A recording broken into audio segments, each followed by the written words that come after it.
السياسة المجانية تعدل مع رمضان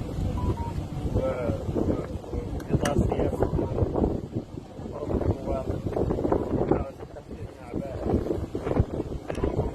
هذا الشهر الماضي، وهذا الظاهر اللي عنده لا يقدر يعاود اللي باقي بعد الشهر إن شاء الله مازال جاينا شي ثاني ومازال نحاول اعتناء كامل يعود عام على المقاطعة كاملة ويوصل الناس كاملة.